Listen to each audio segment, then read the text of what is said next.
All right, next up on the show is Kalvin Langenberg, a health and fitness consultant at Long Haul Coaching. Kalvin, good to have you here. I actually see quite a bit of you on LinkedIn. You spend a lot of time there? Yeah, I just kind of repurpose everything I do on Instagram, on LinkedIn. Is Instagram your primary then? Yeah. Okay. Instagram's primary. I don't spend a whole lot of time there, sorry. It's all right. TikTok, do you do TikTok as well? I mean, I repurpose everything and just repost it on YouTube Shorts and stuff. But I mean, a lot of the stuff I do on Instagram is carousel, so you can't really repurpose that on Shorts, you know. But True. Well, give me an example of a carousel. it's the swipe. No, I know what it is, but I mean, what would you post there? Like today, I posted, never do this in your strength training, or stop training legs, you know, something that's a little catchy, and then you swipe. And I mean, you can repurpose it in like a different format, but I like where your head's at there because I don't like leg training either. exactly. Never trained So legs. you got to catch your attention. I love it. But that's the thing. I feel like a lot of people are like, Mark, they go to their primary social media. So to you, it's repurposing, but to them, it's super fresh material because they're not on your Instagram, your Facebook, your LinkedIn, and your TikTok. They're on probably one or the other. Yeah. So it's good that you're hitting all the major markets. Yeah. Yeah, most people do. They fit into one or two spots like I do. Mm-hmm. I love TikTok. I just go there. That's where I get all my accurate news. Yes, all the I accurate followed news. you on that. You told us to get on TikTok, and we set You ours follow up. me. Well, I Sweet. followed your path. I need to follow Oh, you okay. Yeah, follow me. Let's Be do that that. next person. So I I'll will have two be. followers. right now. Well, what inspired you to start your own long haul coaching? This is your entity, right? Mm-hmm. Yep. So you went out on your own and you've focused a little differently than most coaches and trainers by going online. What inspired that? So I was a light bulb guy, and my dad was the branch manager there, and I thought I was going to do that for the rest of my life. I thought I was going to be a light bulb salesman. I know a lot about light bulbs, by the way. And then we got a new manager, and I was like, I got to get out of here. This guy's crazy. I was working long hours, and I couldn't do this. I was like, well, I do like working out. It's kind of fun, and you know, I did have a process of several years before that of learning how to get stronger. I've tried all different types of, you know, training, calisthenics, powerlifting, CrossFit, all that fun stuff. I love sports. I love competing. I played soccer, basketball.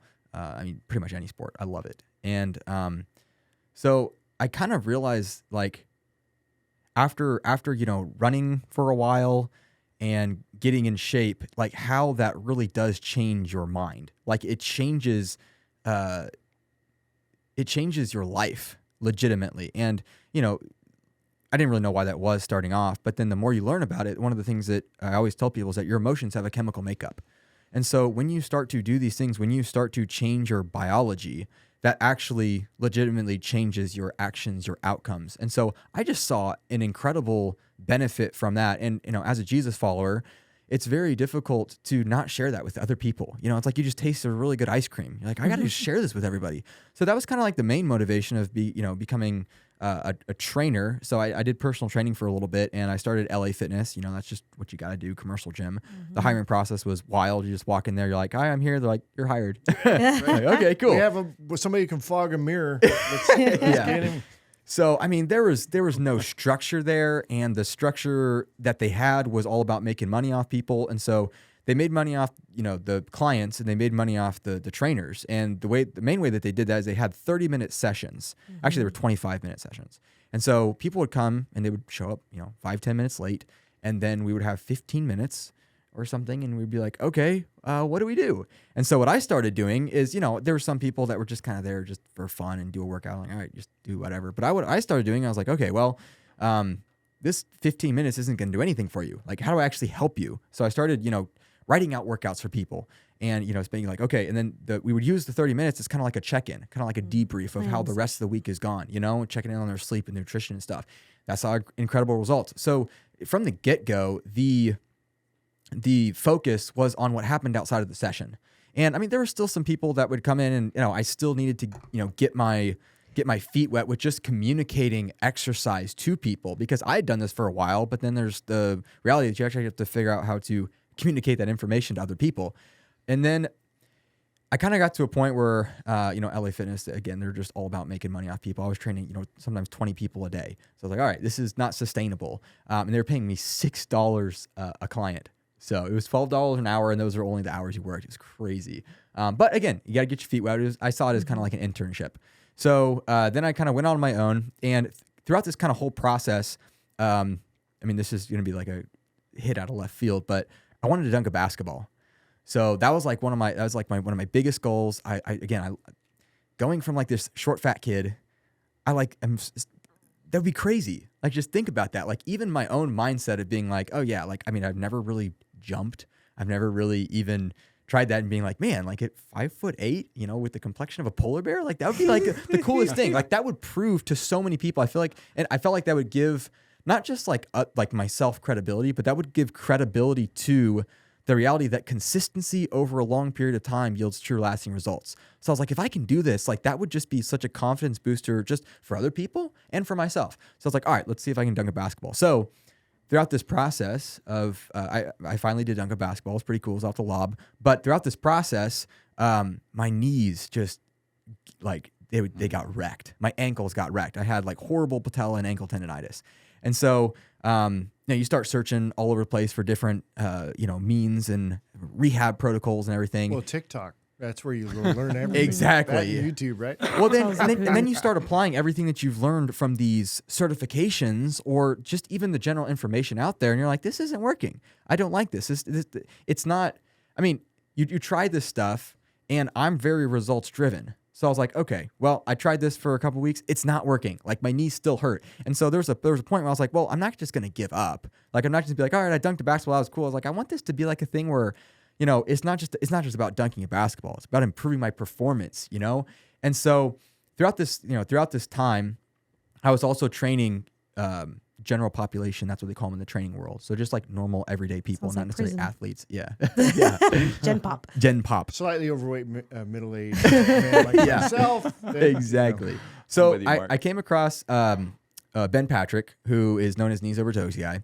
And this was when he was first getting started. I mean, he is blown up now. I don't know if you guys ever heard of him, but he's completely blown up. And I was like one of his first like 20 clients or something. Cause I remember I talked to him directly on the phone and he's like, hey man, he's like, I train a few people for free. You want to just, and he was like sending emails, like he was sending full workouts every single day and he would just email them out.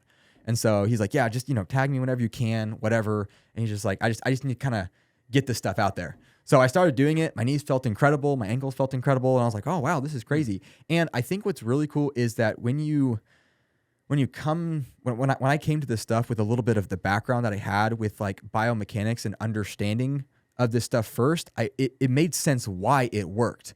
And I was like, man, why is nobody else doing this? So I kind of, got entrenched in kind of this whole ideology. But I'm also not a very big like system guy. I'm very principle driven. So I was like, I understand he's doing all this stuff and all this stuff is great. He's an incredible marketer. But I'm like, why is this, like, what are the principles behind why this stuff works? Why do my knees feel better?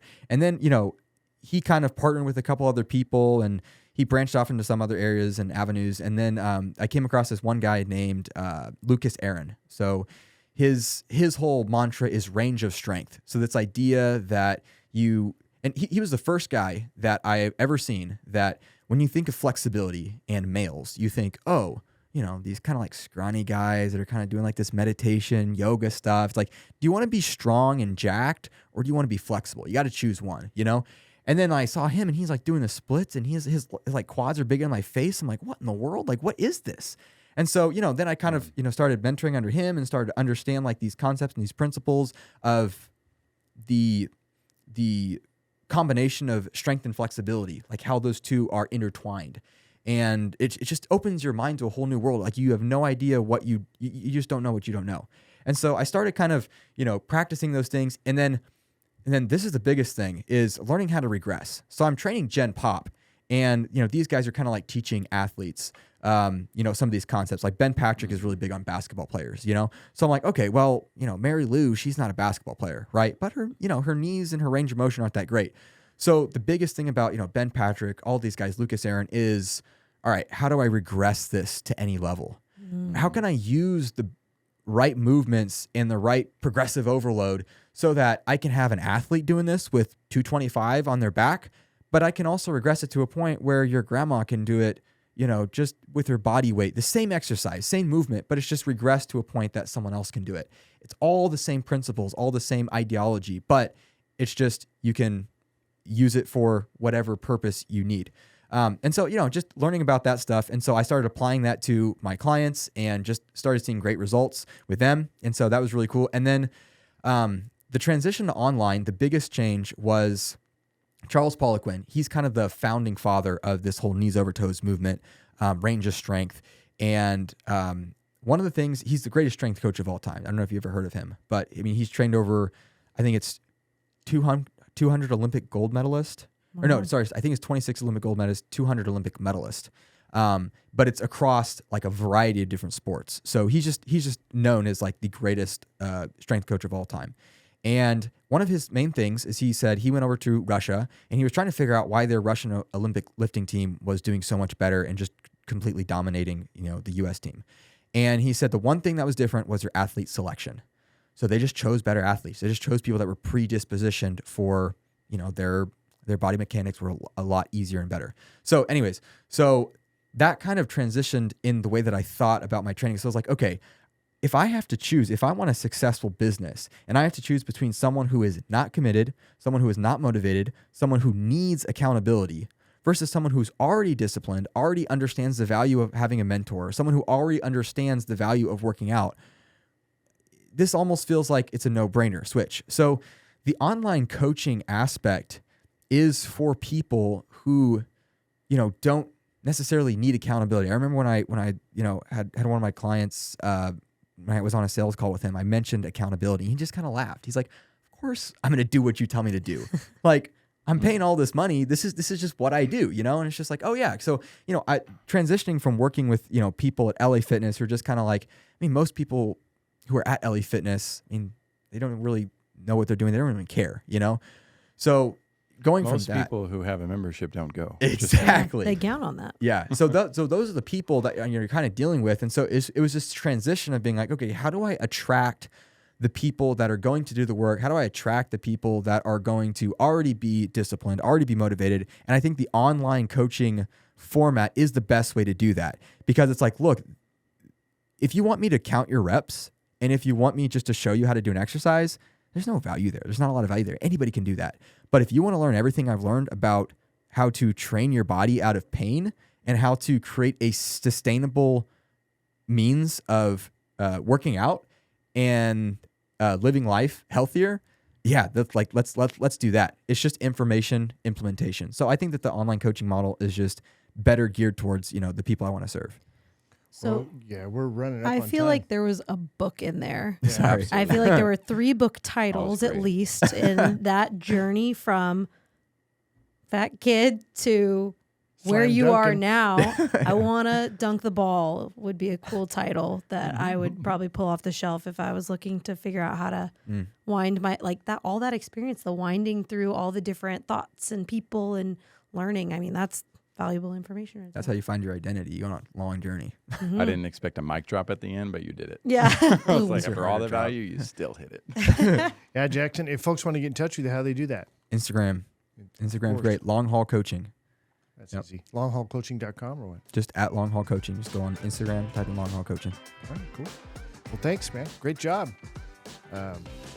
We went a little bit long, but I think it was a great session. Yeah. We got a lot of content out of that. So thanks, everybody, for coming in. As we wrap up the show, quick reminder, check out our latest podcast or catch video versions of the show anytime by visiting our website at satalkradio.com. That's going to be it for us. You guys have a great one. We'll see you on the next one. Awesome. Thank you, Mark.